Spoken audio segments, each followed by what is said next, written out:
Hello everybody and welcome back to Flutter series. Today we are going to talk about a Riverpod. So far we have seen how state works inside widgets. In this lesson we change one important thing. We move state outside the widget. This is the foundation of Riverpod. Riverpod is a state management solution for Flutter. Its main idea is simple.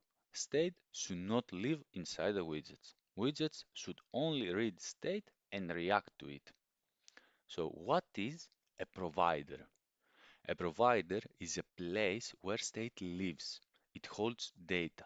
Widgets can listen to that data. Providers own the state. Widgets observe the state. Now we will use Riverpod in our project. Riverpod needs a root container for all providers, which is called provider scope. So for this, we need here in our main method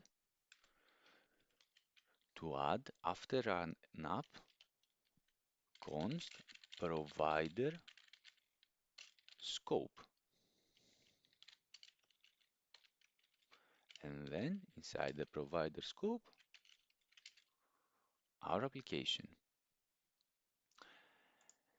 But we also need to import the package Flutter Riverpod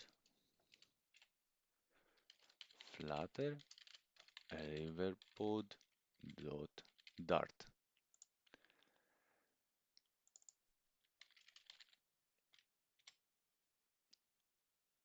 Okay, and here we need to find how to implement Riverpod in Flutter because Riverpod is not already built in Flutter. Now, if we go to Flutter Riverpod,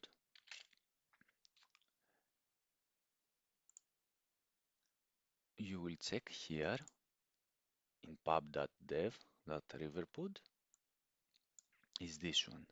Then we go to installing, and here we will find this command. Or we can go directly to the dependencies and add Flutter Riverpod dependency. In this case, we are going to use the command. So back to our application.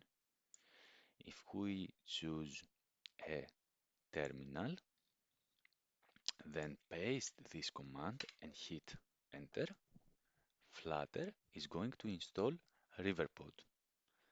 This is the procedure you need for almost every Flutter package.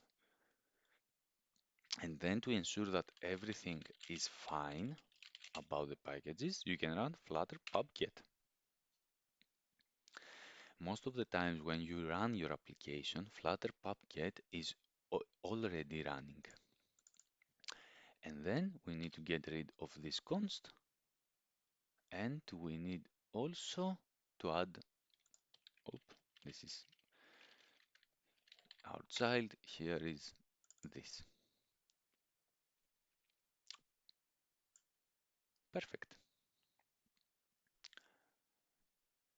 Now we will create state outside the widget. So let's go to here and write final counter provider equals with state provider of type int because our counter variable is int. Then we need the ref keyword and we are going to return 0. Perfect. This is a provider. It stores an integer and it starts with 0. This state is no longer inside a widget. Now let's convert our home page to consumer widget. what we need. Instead now of homepage extends a stateful widget, it needs to extend a consumer widget. Then we have to get rid of this and basically we are going to rewrite everything inside here, starting with, of course, our build method, which is going to return a scaffold which has an application bar with only a title inside, which is going to be a text for lesson 4. Then it must have a body in which we are going to add a center with child, a text. In our case, again, the text is counter, and then again our variable counter. Our variable counter, we're going to add it later because this time you will see how the provider is going to get rid of this variable. As a style, we're going to add a text style with font size 32. Then we also need a floating action button. By adding a floating action button, in this case, inside here, we will just say that ref means a reference to the provider. That read by writing only ref, that doesn't mean that this reference is going directly to this provider. It means that we need to do a reference to a provider in general. Then inside here, we are going to mention our provider, that notifier to notify itself, and state plus plus.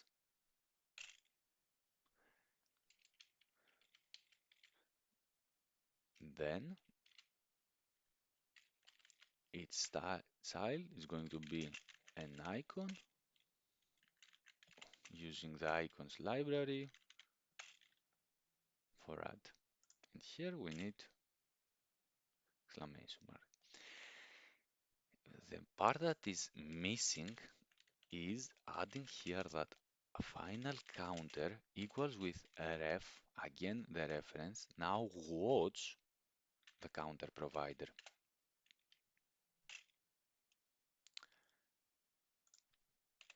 And here we were missing a comma. Okay, ref.watch listens to the state. When the state changes, then the widget rebuilds. Ref.read changes state. It does not rebuild the UI by itself. Watch is for the UI, while read is for actions. So what changed compared to the set state we used before?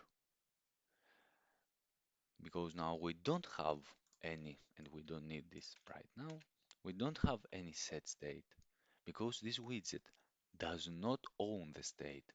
Riverpod handles updates automatically. So with Riverpod, state lives outside of the widget and widgets observes the state.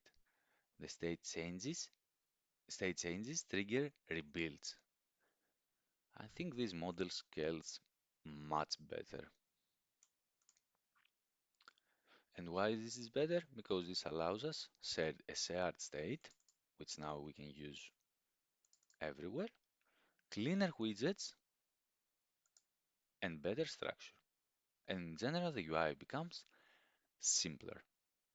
In the next lesson, we will go deeper into Riverpod and we will separate logic from UI using state notifier. This is where Riverpod becomes powerful. Until next time, see you!